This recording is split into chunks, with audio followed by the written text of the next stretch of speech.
Okay, saw a bunch of things over the holidays about basically just frauds and scams. Yeah. Which it always happens around Christmas time. Mm-hmm. Which, first of all, kind of a bad idea if you're a scammer, because that's when people have the least amount of money. Right. You know, sure, it's when they're spending the most, but like, I know that when Christmas was over, I had like nothing left. Right. You know? Even not frauds and scams, people are high pressure. Remember, you were in your car at Sam's Club trying to get gas. Right. I was on the phone, so I hadn't even gotten out of the car yet. We were working on a real estate thing. Right. And a guy knocks on your window to see if you want to apply for a credit card. Yeah, apply for a Sam's Club credit card. And I get that he was an employee just doing his job. Yeah. But it's also like, dude, come on. You see that I'm in the car. You see that I'm talking. At least wait for me to get out. Right. You know, don't come walking up to me.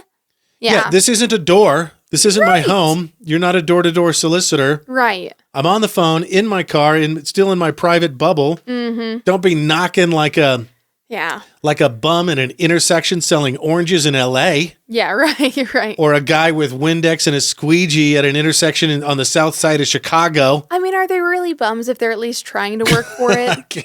You know? I mean, that's a little bit of ambition right there. Okay, I guess. You've got a point. But, okay, so the IFPD said, yep, we found a couple of skimmers. One at the Winco, where I always go. Oh, crap. I'm a big fan. I have an I Love Winco t-shirt. Which I'm kind of surprised, because how do you put one of those on without the employees noticing? Right. In fact, last time I was, which was a week or so ago, last time I was at Winco in the self-checkout lane, I think I made and this was before this happened, I made a skimmer joke to the, overseer of the self-checkout. Oh my gosh, they probably think it was you. You're probably like suspect numero uno now. I wouldn't know the first thing about that. But she's like, no, we check every half hour. What? I'm like, really? You do? Wow. Because, how could you install one of those things inside a store where there's security footage, especially at the self-checkout? Right. Well, and Winco, I think, is one of the best ones about security. Yeah. They're always watching out. Yeah. I'm a little surprised. I wonder how long it was on there before it got taken off, too. I wonder. I mean, I guess what we can be grateful for is the fact that they did find it.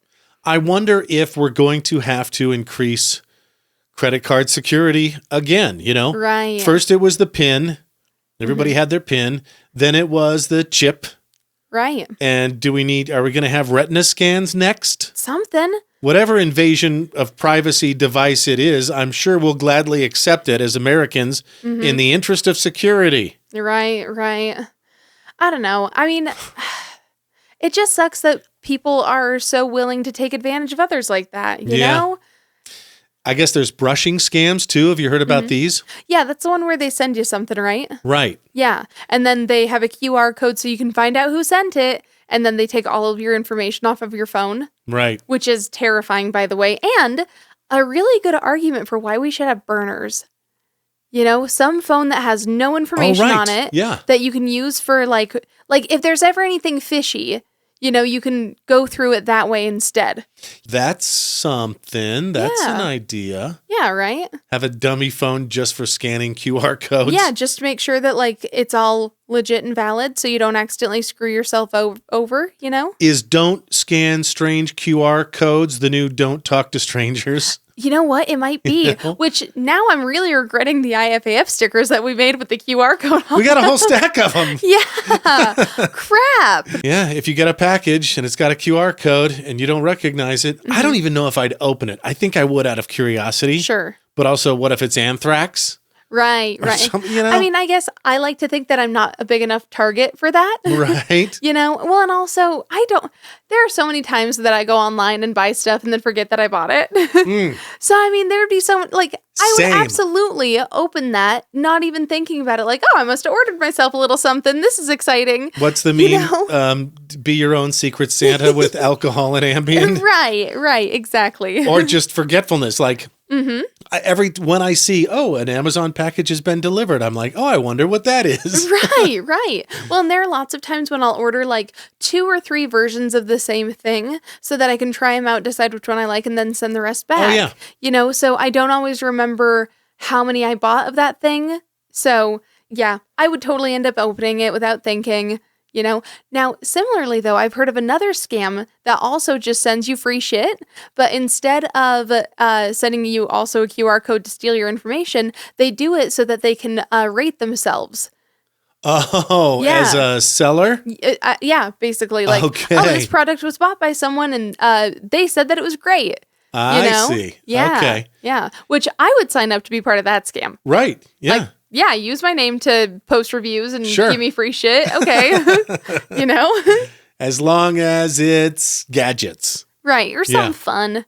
Then there's other people on Facebook putting other people on blast. I guess there was a guy who ordered like an engraved cutting board. And when the person took his money but didn't get it done in time, it looked like he gave her 6 weeks notice. Oh, wow. But she didn't get it done in time for Christmas. So he put her on blast. And then she responded. She showed up to respond in the comments and say, really? I'm right here, dude. I refunded your money. But then other people. But when did she refund his money? Exactly. Yeah. To me, it didn't look like she got it done in time. Sure. Well, and that's the thing. That happens, especially around Christmas time. It's hard to manage your time as well as you'd hope to, you know? I could totally see her thinking that she has the time to do it and then not getting it done. But did she refund his money when he first asked for it? Right. Or was it not until he put her on blast? Exactly. And then somebody, I think, went and picked up Community Food Basket, who does a fine job. We're so glad you're in our town. So grateful to have you. Right. And I know a lot of people are thankful for you. Well, and such a helpful resource for the community, especially right now where inflation is crazy and food insecurity is rampant. They were handing out food boxes for the holidays. Right. And I guess somebody came up, picked up one for them and one for another family that they were taking it to, finger quotes. Right. And they ended up, I believe the story is, they ended up taking like the good stuff. The gift cards out of there. And maybe one other thing. And then reposting the food boxes as they were after the things had been taken out of them on Facebook. Right. And just not selling them though, just giving them away. Just giving them away. Okay. And people putting that poster on blast for doing that after taking the stuff.